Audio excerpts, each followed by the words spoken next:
Ho, ho, ho. Oh my goodness. This is Dr. Scott.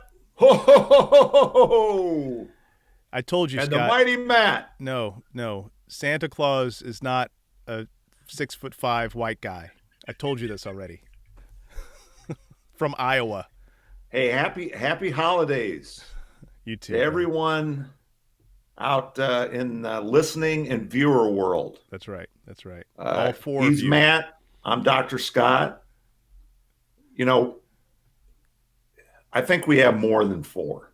We do. We've got in the 40, 50 range, something like that, I think, at this point. Nice, Yeah. nice. Yeah. So, um, the first show of the new year in 2021, we're going to do a podcast on looking to the future. That's So, right. one of the things we should look at is how do we get that 40 to 50 to 55, 40,000. 60? Well, I told my parents that they need to get all their friends. So I think most of Okay. that 40 or 50 are my parents and their friends. So All right. thank you for So, listening. Matt, this is the last show of 2020. It is. Thank goodness, Uh, because I don't want oh, I don't want to talk about 2020 anymore except what a today. year. Yeah, what a What a year. year. So, Matt and I have something special for you Mm-hmm. today. There was a report on NPR. I'm a big NPR listener, Matt. Lefty. Lefty is what you Yeah, mean. yeah, I like that. I like that lefty stuff coming I out know, man. I of know. NPR. What Anya you got? Kamenetz, one of their education reporters, um, talked about 5 lessons that we've learned as a country for 2020. Hmm. So I thought it would be pretty neat if we just ran through that list of 5 and we got your response and my response to these findings. What do Definitely. you think? Sounds good. Let's do it. All right. So here's number 1. The digital divide is still big and complex. You have any reaction to that, man? So again, they're really talking about from a school point of view, aren't they? Yeah. Yeah. So the digital divide is real and complex. Yes, of course it is. I don't think I'm going to say much on this one. I'll be much more verbose on the following ones, though. So why don't you go ahead and give me your thoughts on this one, Scott? Oh, I have no thoughts on this one. No, I'm just kidding. You have thoughts on No, everything, Scott. I have thoughts on this. So I live in Vermont. Yeah. It's the same way in rural Texas. Um, One of the problems is a lot of our kids in Vermont, a lot of your kids in Texas, primarily poor kids, uh, they don't have even the opportunity Hmm. to learn virtually because they have no connectivity. Right. So, um, so this digital divide, whose fault is this, Matt? It's not the kids. Oh yeah, it is. Oh yeah, it is because that's who we're trying to blame. That's what happens. Yeah. Because have you ever noticed that when I get really serious, I'll start taking my glasses off? Well, just don't take anything else off Okay, so except that here's hat. You can take the hat off. except the hat. Yeah. Ho, Yeah. ho, ho, ho, ho, ho. All right. Give us why you're Now angry, you're Scott. a very bad boy. All right, here's the deal. Here's the deal. The uh, the fault is ours, Mm-hmm. and the fault is on 2 levels. One, uh, we didn't do our due diligence as a country to offer connectivity to all families. You want to talk about the income divide, right? Let's talk about the access to information divide. Yeah. So you want to talk about wealth in dollars versus wealth in intelligence, right? So first, we didn't do that. And then second, the educational system didn't give the proper training to their adult learning leaders, i.e., teachers, so that we probably have 60%, maybe more, of folks that were in the classroom that had no idea how to reach out and connect with their learners virtually. Mm-hmm. So shame on us. Mm-hmm. Shame on us. You know, that there's a lot of people on Santa's naughty list over this one. Well, make sure you don't give them any presents this year, Santa. Let's go to number two. What's number two? All right, number two. You might have a response to I've this. got a response. I know I do already. Relationships are everything when it comes to keeping kids engaged remotely. Yes. All right, I'll start on that one. And how All much right. time do we have? 4 hours. Let's get to work. Relationships are everything. So, how many students would say that they have a capable, competent adult in their life that they can talk to about anything? Yeah. Very few. So now we're talking about what kids actually need. They don't need algebra. They need a relationship. They don't need to learn Latin. They need a relationship. Then you can learn Latin if you choose to. We do not think in our system of education or systems of schools about prioritizing relationship. And honestly, a lot of families don't think about the priority of establishing a relationship with their young learner as well. So this is not something that is purely at the feet of the schools. It's at the feet of adults that are not prioritizing children to the degree that we all need to. I will stop talking now. So I've told you this story, but I haven't told it on the podcast. Mm. So here's a story about relationships. Yeah. So when I was a high school principal, we had this 30-minute time slot called advisory, Mm-hmm. and so I had the neat idea. Usually, kids were just assigned into advisories, and then the adult would have to start building relationships with those kids. Yeah. But I thought to myself, well, there are relationships already made. Let's take advantage of those relationships.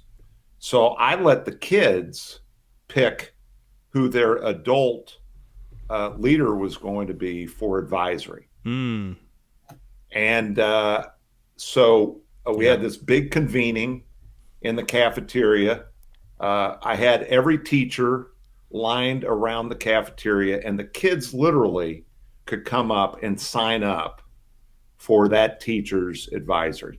Yep. I remember You you know what telling me about happened? this. Yeah, I do. You know what happened? Mm-hmm. Okay, so two things happened. One, we had about 30% of the teachers that were wildly, wildly popular. Like everyone wanted to sign up for their advisory. Yes. You know why? Because those teachers had invested in relationships. That's right. Okay. Then we had about 15% of the adult teachers that had no one in their lines. Yes. No one. Crickets at their tables.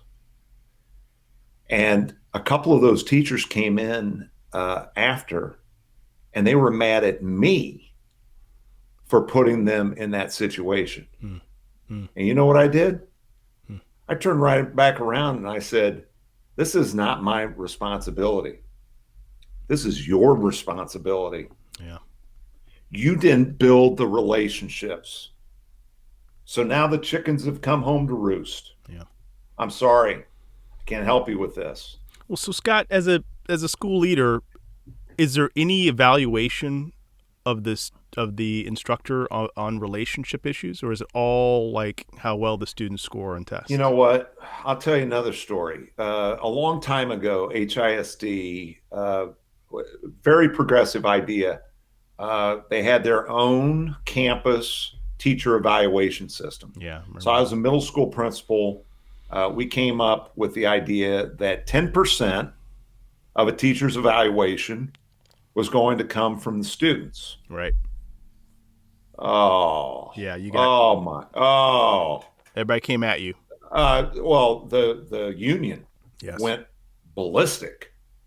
You know, how can an 11-year-old man, how can an 11-year-old decide, why and how a teacher is a good teacher? Hmm. They just can't do that. Yeah. I was That was like, really? Because most of the 11-year-olds I talk to are pretty smart about teachers they like, Yep. and they can tell you reasons, and teachers they don't like, Yep. and they can also tell you reasons.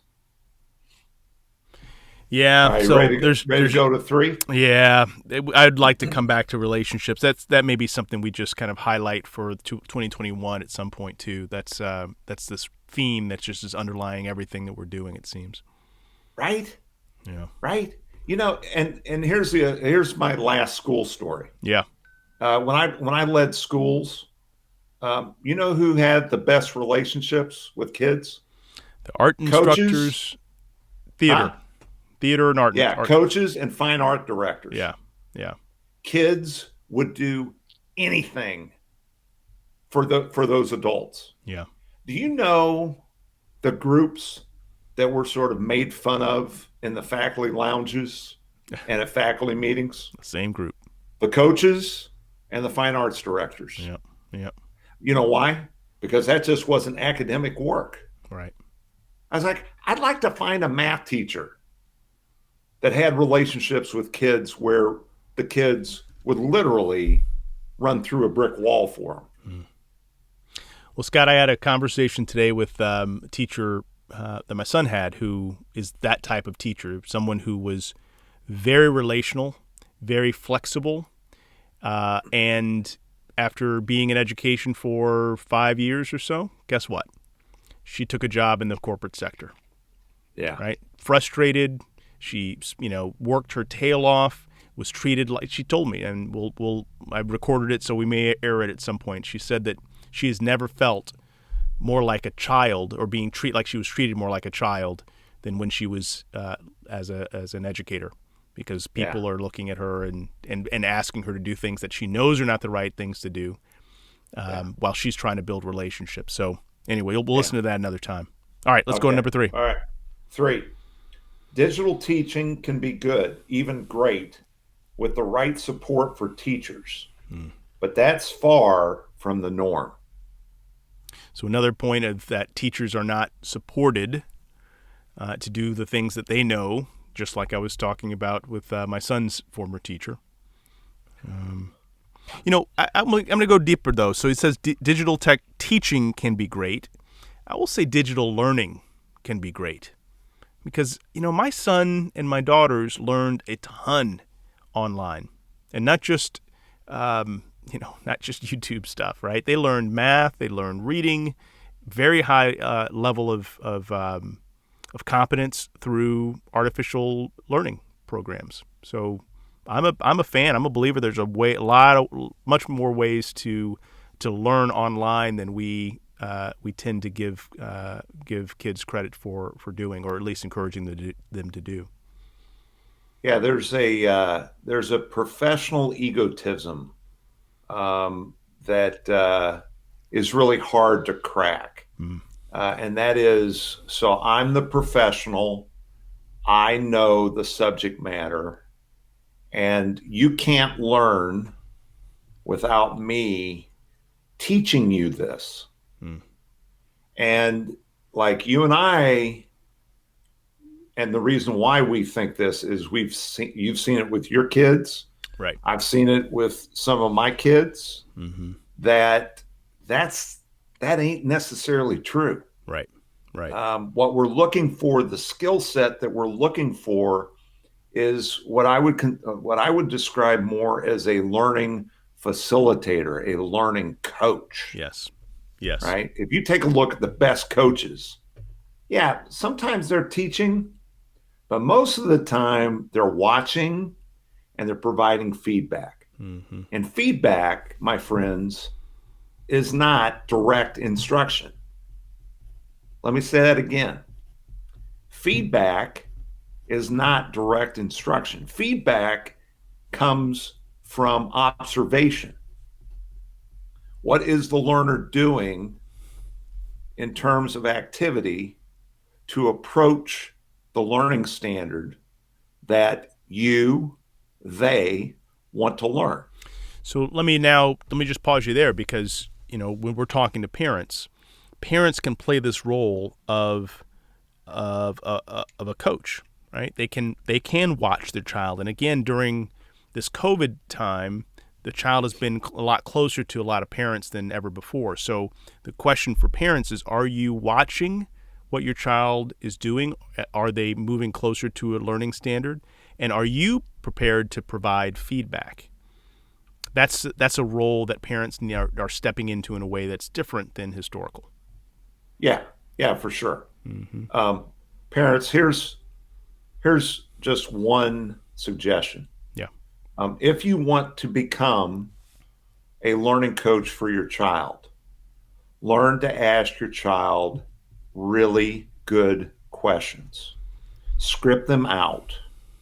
Um, have what's called a question web, right? So I'm going to ask this question. And if they answer this way or that way, this is going to be the next question that I ask them, right?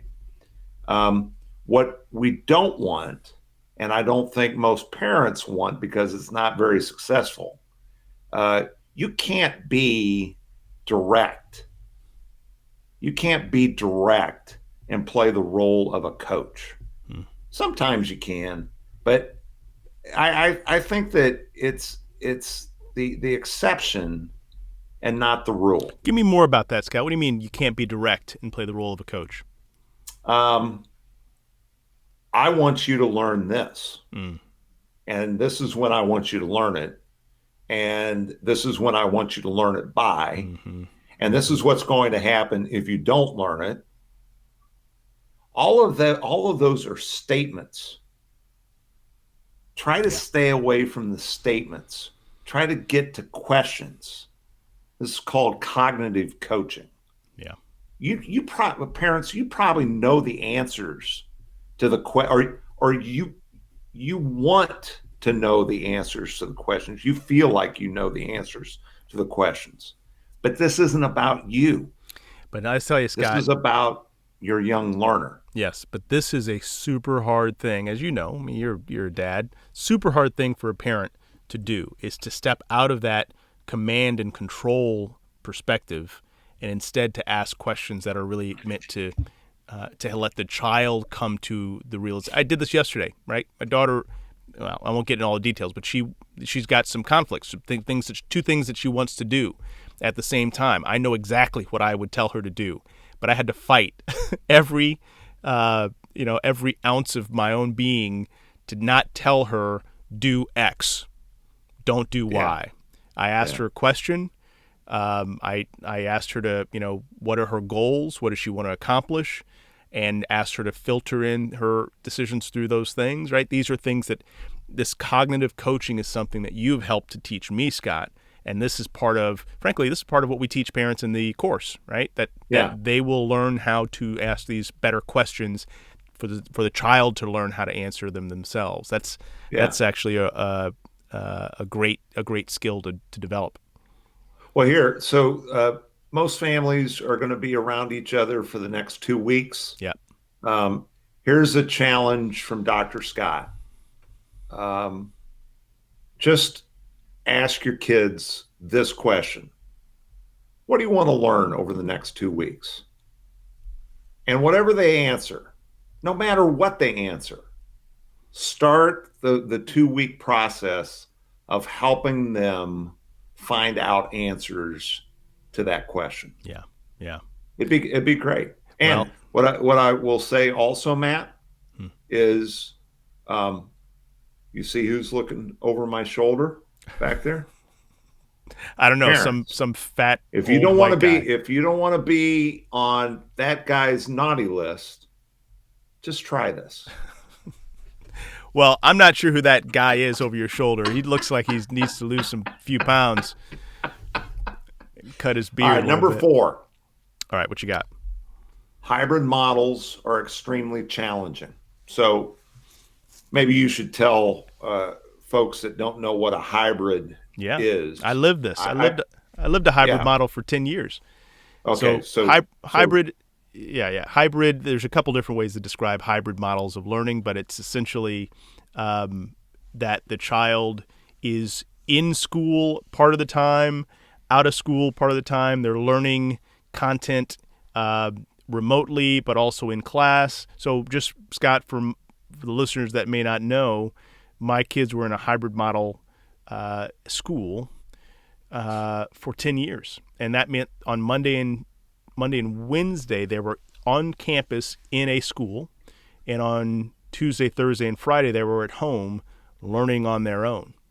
And so the reason that hybrid models are challenging, to get to your statement, in my view, is because the students have never been taught how to learn on their own. Like my kids, once they learned how to learn on their own, they looked forward to coming home on Tuesday, Thursdays, and Fridays because they would get done with right? all their homework at noon, and then they had Yeah. the rest of the afternoon to do things that they wanted to do. Right? Yeah. That that is a young person that now knows I can learn something, and I can learn it as quickly as I want, and let me go ahead and get after it. That's why hybrid model instruction is difficult, because we don't teach kids how to learn. Yeah. And I'll add this. Yeah. I think one of the reasons why hybrids are tough, challenging for not only the learner but also the delivery system. So much of traditional school is built around teaching. Mm. Yeah. So this whole shift to learning, and forget about virtual learning, Right. is is in, is incredibly hard to do when your focus is on teaching. Hmm. So let's stop that. Let's just take the next 2 weeks of 2020 and let's focus on learning. Again, one question. What do you want to learn over the next 2 weeks? Mm-hmm. Mm-hmm. Let's go learn it. Yep. Yep. Yep. All right, number 5. Yes. Some kids are not learning much online. They'll be playing catch up in years to come. Hmm. Should I start? Yeah. So, all right. So there's like two pieces here. The first is what you're learning meaningful, right? And so I think by the way that this is described, is it's saying, it's suggesting, which is not true, but it's suggesting that everything a child learns in school is meaningful, and so therefore, if they're not learning it now, they're going to have to catch up by learning those things later on. But I'm here to tell you, Scott, and I think you would back me up on this. A good chunk of what kids learn in school is not meaningful. It's not relevant. In fact, it's outdated by probably 30 years. So, if a child is not learning those things in school, my question would be, what things could they or should they be learning through an online structure? And let's replace those antiquated old learning tasks with some updated new learning tasks that are easier done online than actually in person. Yeah. So we've talked about this. The only study that I know of is came out of NWEA. They're a research group. They do a lot of work in the K-12 landscape. They give an annual fall test called MAP. Mm-hmm. They gave it in 2019 and they gave it again in 2020. And there were basically 3 important results. One, kids weren't behind in reading. They were a little bit behind in math. But here's the third, big finding. 25% of those kids who took the test in 2019, no one could find in 2020 to take the test. Hmm. So let's go back to number 2. Relationships matter. Yeah. Yeah. They matter a lot. So if you haven't engaged a kid face to face, why would you think that a kid was going to engage with you virtually. Right. I don't understand that. Yeah, that's right. Yeah. It's All it's right, so go ahead. go ahead. Mm-mm. All right, you good with that? I am. I am. All right. So last on my agenda for this last show of 2020, Education Week put out an article that they asked their staff to describe this awful year in 6 words. Yes. And it had to do, like the 6 words had to do with kids, had to involve kids some way. All right, I've got my 6. You want to go first? 6? I got my 6. Yeah. All right. We can do better for kids. Period. You know, Matt, I've been doing this for about 40 years.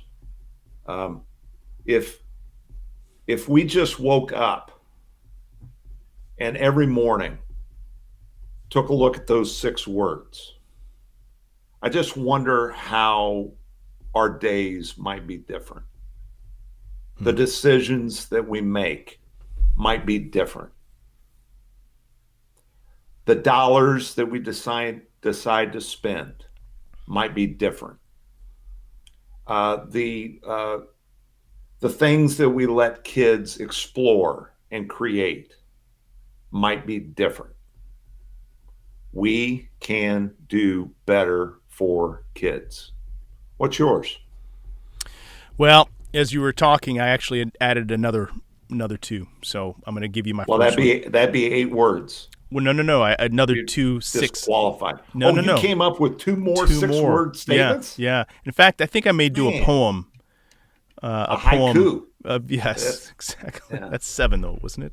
That's 7 7. seven syllables or something. Anyway, I went to school in Western Iowa. We yeah. didn't I went to deal school. much with haikus. Yeah, I went to school in Missouri. We didn't even know where Japan was. I don't even think we had maps of anything beyond like California. All right, here's my 6 words. I can learn anywhere and anytime.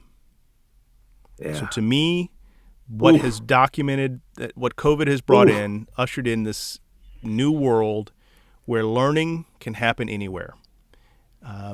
Students realize it now. Teachers realize it now. Parents realize it. Businesses realize it. I mean, this is a transformation that is upon us.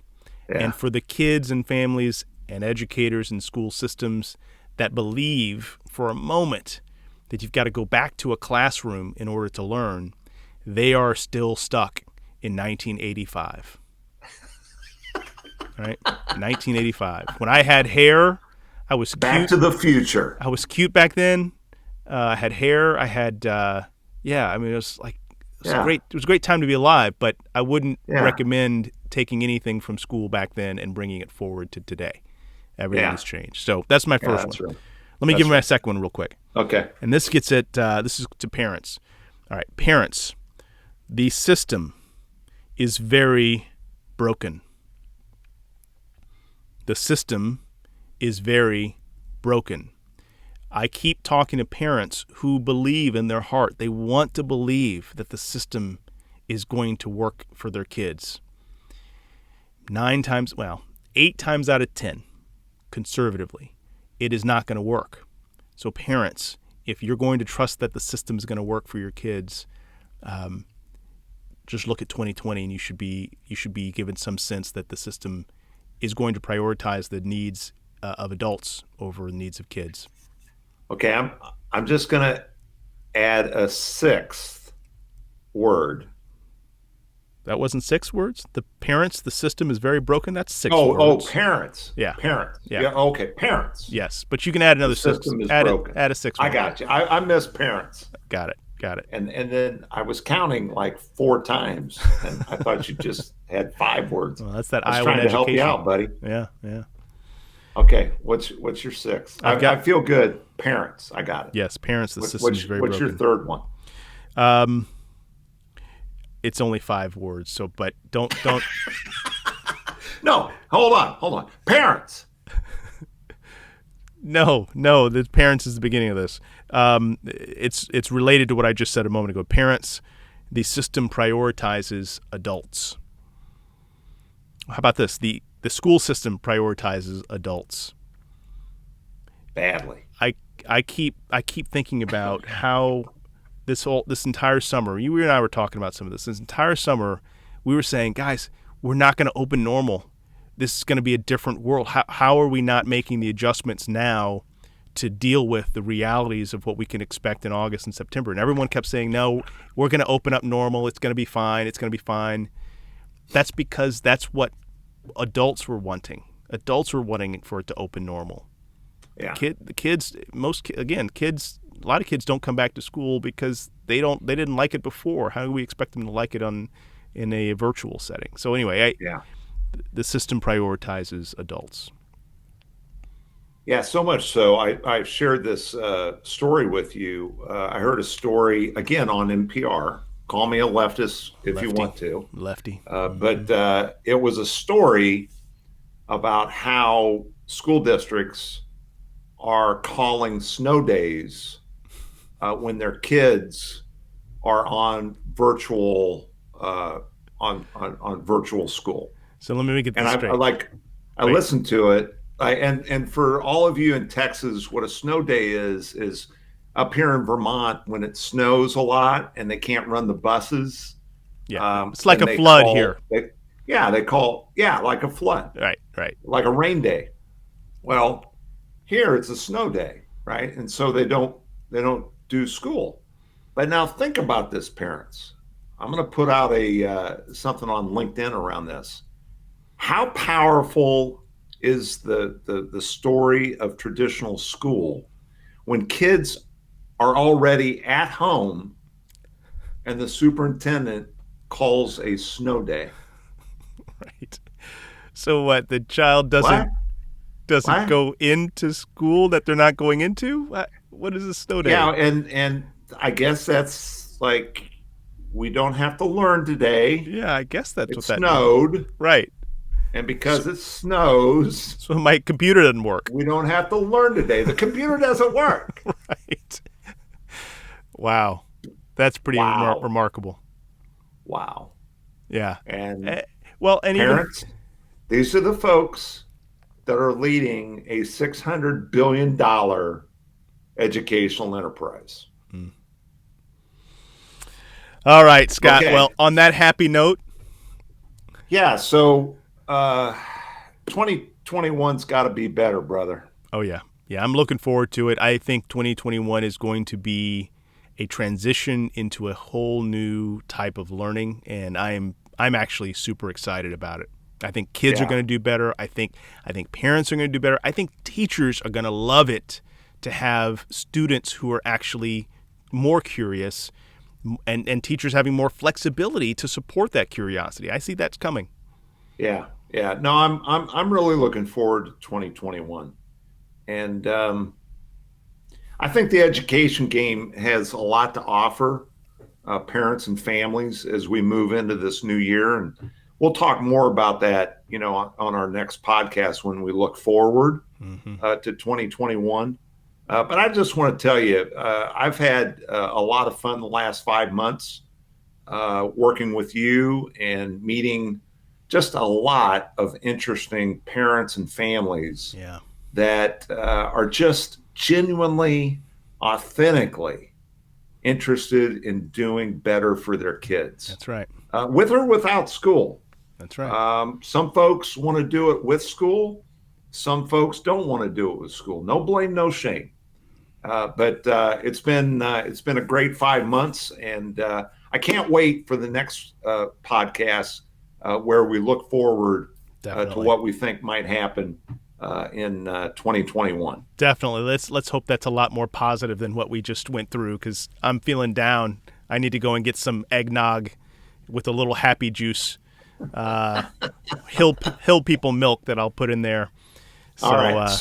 So before we shove off here, I want to give a quick update Matt and I have been working with some families on the promise and the plan. Mm-hmm. And you can find out more by going to our website, theeducationgame.com. But right now, we've got a set of families that are designing their game plans. We've got a webinar coming up on, I think it's December 29th. Could be. Could be. Yeah. That we're going to talk about goal setting, which is important for all learning families. Yes, it is to get their heads around. Mm-hmm. And then we're just going to keep pushing as we move into the new year with the promise and the plan. Also, if you want to learn more about the education game, we've got some other great podcasts and some blogs.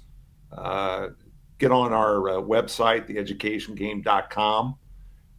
And folks can call us, right? Matt, That's right. Do you have that phone number? I have it, 832-210-1200, extension 1200. Again, 832-210-1200, extension 1200.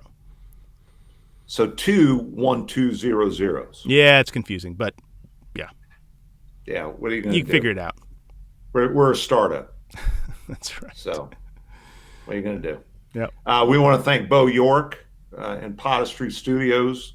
Bo does a great job of taking about an hour worth of chitter chatter between Matt and myself and focusing making it coherent. Yes, yes. Because I know Matt's sometimes he just goes off on tangents. I love that. We need to really kind of, push him back in. Not going to happen. To the inside the fence. Not going to happen. You're not an inside the fence kind of guy, though. No, I'm not. Yeah. I don't like fences. I don't like boxes. Yeah. I don't like constraints. Certainly don't like straitjackets.